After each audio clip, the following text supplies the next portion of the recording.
What it is, YouTube? Welcome back to the channel. I hope you all have an excellent day. And today we'll be doing a little boss ranking for Khazan. Before we get into this video, my name is Isaac, and if you know more of my stories, be sure you drop a like, comment, and subscribe. Now, without further ado, let's begin. First up, easiest boss to no one's surprise would be the Yatuga. It really is a tutorial boss, and it forces you to learn how to brink dodge, brink guard, and also teaches you about breakables on bosses. I thought this was a very fun tutorial boss. I think it took me about 2 attempts to beat. Yeah, I thought it was a pretty easy and a fun boss to learn. Sitting in the number 2 position for easiest boss would be Blade Phantom. On the first encounter, Blade Phantom has a lot of mix-up, which is quite confusing in the beginning, and you're like, oh my god, what's gonna go on? And he has a whole secondary phase where his mix-up gets even bigger. However, after every single combo, he'll just like stand in front of you and just taunt you, which leaves him open for a counterattack or gives you enough time to heal. Once you figure out those mechanics, you begin to realize that the Blade Phantom fight is kind of like another tutorial fight, just a bit harder. Coming in at number 3 would be Aratra, the spider. I didn't really think he was that hard of a boss. I thought he was a little bit annoying in the beginning, but since I destroyed the spider cave, all 3 of them, he didn't summon any spiders in the boss fight, which made it quite easy. And you could also break both of his fangs and his butt, which puts him in a staggered position. You can do this you can stagger him essentially 3 times throughout the fight if you time yourself correctly. There was just like a lot of options on how to beat him. I'd say the most annoying thing about him is his burst attack. The first one, because it's just a huge wind up and it's very easy to miss that counter. And then the second one is when he does a lunge towards you.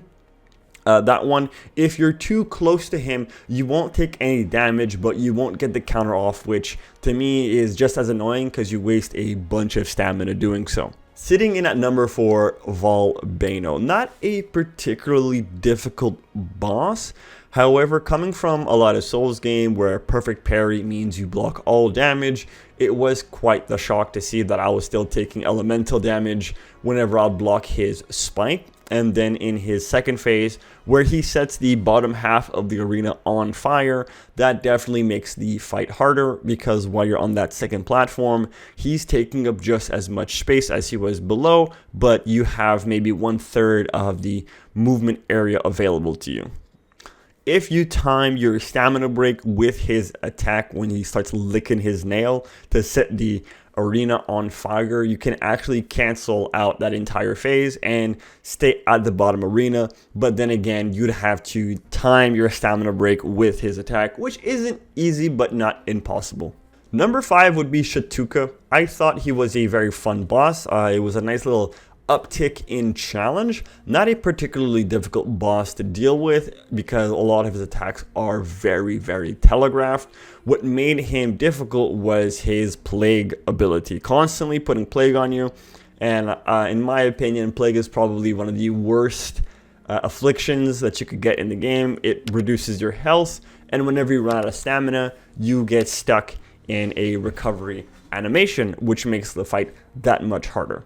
But if you have a weapon that can do fire and you're good at brink guards and brink dodges, honestly, not that hard of a boss, because out of all of his attacks, there's a huge tell, like a mega tell, that the next attack is going to be infected with plague. And as long as you don't block those attacks and dodge them, the fight, not that bad. At number 6, we have Rankus. I did not enjoy this boss fight at all. I hated it so much, and the reason being is because when you die to him, it feels like this fight shouldn't be difficult, but for whatever reason, it was very, very difficult for me. I got stuck on that fight for way more time than I would like to admit, but I could definitely tell you that once I beat him, oh my god, the amount of relief I felt.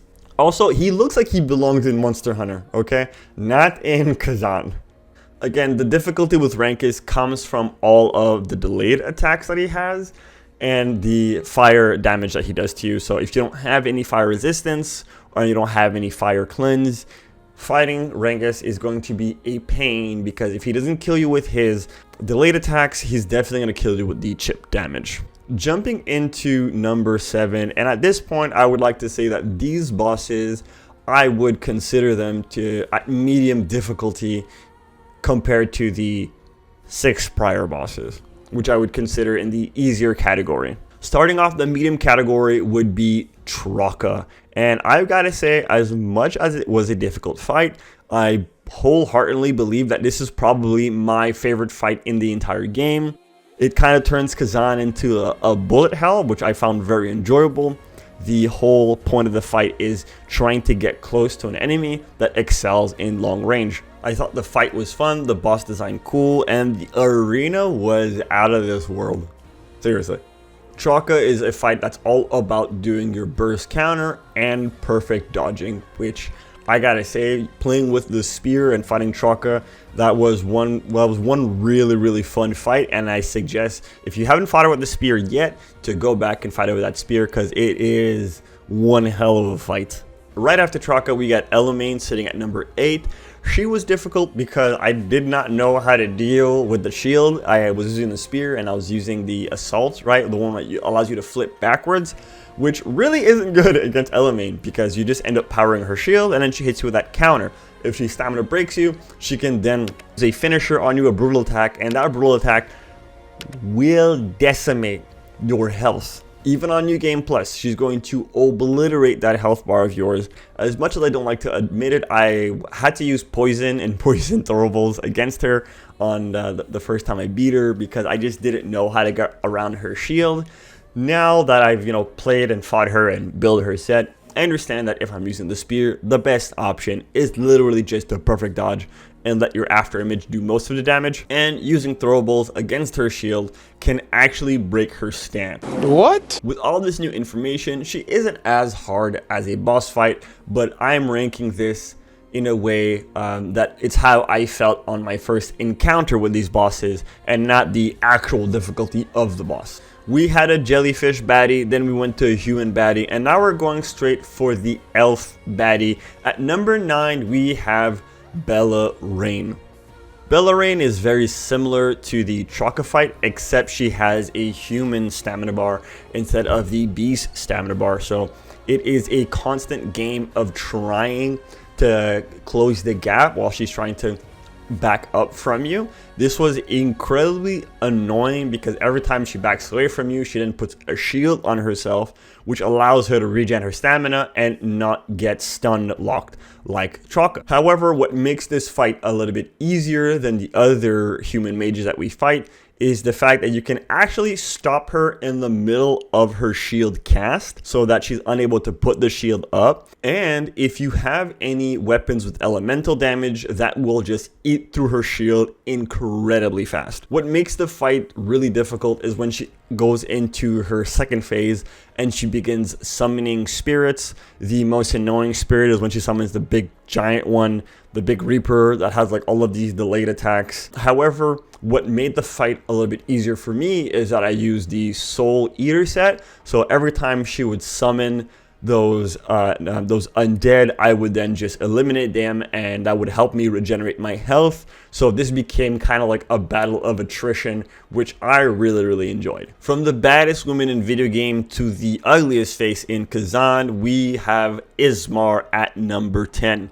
I would say the Ismar fight is not that difficult. However, I am putting it much higher in the list at number 10 because you don't have a lot of learning opportunities in that fight. You can take maybe 2, maybe 3 hits from Ismar without healing. So if you get caught in a combo, you will be dead and you won't be able to learn the fight. Although his moveset isn't expansive, his moveset has a lot of finishers that finish the same way but have a different timing to it. For example, he will raise up on his hind legs and then do a slam attack, burying his head into the ground. You'll have about maybe 4 to 5 seconds to do damage before he removes his face from the ground, doing AoE damage. Now he has another attack where he will fly into the air and then come crashing down and then put his face into the ground once again. In this instance, you have about 2 seconds to do damage before he removes his face. I've been caught up by that mix-up on many an occasion, and that was the reason for a lot of my deaths. Not only that, in his second phase, he will begin to use Chaos as an elemental. So if you get hit, not only are you taking that damage, he's also reducing your max health. And that 2 to 3 hit window you had has all of a sudden become a 1 hit window. I would say the difficulty of this fight really just comes from the damage output that Ismar is doing. But overall, the fight in itself isn't that hard to learn. And jumping into number 11, now we're going into the hard category. And starting off, the hard category is Maluka, aka Virgil. The Maluka fight took me by surprise. I really wasn't expecting to fight someone who has essentially a similar fighting style to Khazan. I really enjoyed it, and in the beginning when he had his human stamina bar, that was quite difficult, but he gave me a lot of opportunities to do the counter with the, I call it the burst counter. I'm just going to keep calling it burst counter. He gives you a lot of opportunities to do burst counter, and his moveset isn't that fast, so it's quite easy to learn. And then all of a sudden, this man just has like a mental breakdown in the middle of the fight and decides to use the powers of chaos, and all of a sudden, he's the second son of Sparta called Virgil. Too slow.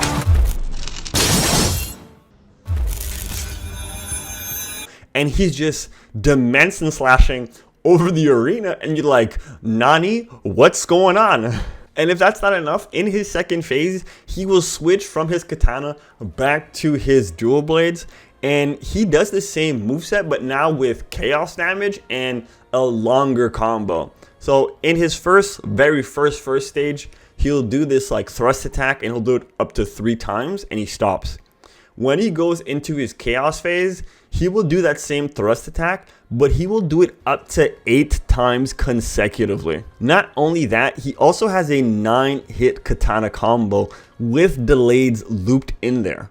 And a grab. That's why he's the GOAT! The GOAT! So yeah, this boss has so much mix-up. What made the fight bearable was honestly Heat Wave. I just kept smacking him with Heat Wave whenever he would try to do his judgment cut on me. It was only after my second playthrough that I realized that he gathers up energy in his legs, and his legs will flash right before he does like his judgment cut. And if you block right after his legs flash, you'll be able to do a perfect parry and punish him. But on the first time, that shit was wild. At number 12, we have Princess Ileana, another baddie elf. This is getting a little annoying. I'm tired of killing all these baddies. You can't keep getting away with this! But hey, you gotta do what you gotta do. This was a different fight from the rest because, god damn it, the first phase when she's just coming at you with her rapier is quite difficult. But once again, in this situation, Heat Wave saved my life. And once you get past that first phase, it's not that bad until she jumps into the second one, and pretty much all of her attacks do chaos damage, and like pretty much every single attack is deadly. What made the fight bearable for me was using Heat Wave and using the, I think it's Eagle Slash, where you send out projectiles with your spear, and if you manage to hit the enemy's projectile with your own, that will get rid of the enemy's projectile. At number 13, the last of the hard bosses, we have Reese. I thought Reese was actually kind of difficult. Her first phase wasn't that bad because I found out that she takes a ton of damage to Earth Elemental. You can actually petrify her quite easily. Same thing for Troka. And you can also send back her projectiles to her, which do quite a bit of stamina damage. What's difficult is when she transforms into her second phase. The difficulty comes from multiple reasons. One, she's objectively hotter. Yes, fight me. And that's distracting, because I mean, look, they even gave us a little bit of foot action, and I'm not going to say no to that. Give your meat a good old rub. But yes, we got to kill another baddie, and this time she's like a demon baddie, and I'm just like, why? Why do you keep making me do this? Why? But on the real though, her difficulty comes from the fact that she has a lot of delayed attacks, and in her second phase, she begins to teleport and does chaos damage, and every slash is a possible fatality. So you get hit once, you lose half your health, and half the health that you lost gets replaced by chaos, and then you can't heal if you don't have your cleansers on you. Essentially, what got me through that fight was using Phantom mode whenever she would do her teleportation, thunder, lightning, scythe swinging attack on me. I would just go into Phantom and try to dodge as best as I could, and then try to hit her with something. Honestly, if it wasn't for the Phantom Thorn, I would have probably been stuck on that fight for much longer than I initially was. And now we're in the final category of I want to tear my hair out. Starting off the category at number 14 is Scalpel. Scalpel. Brother, what's that? What's that, brother? I hated this boss fight with a passion. I thought about putting the game on easy when I fought him.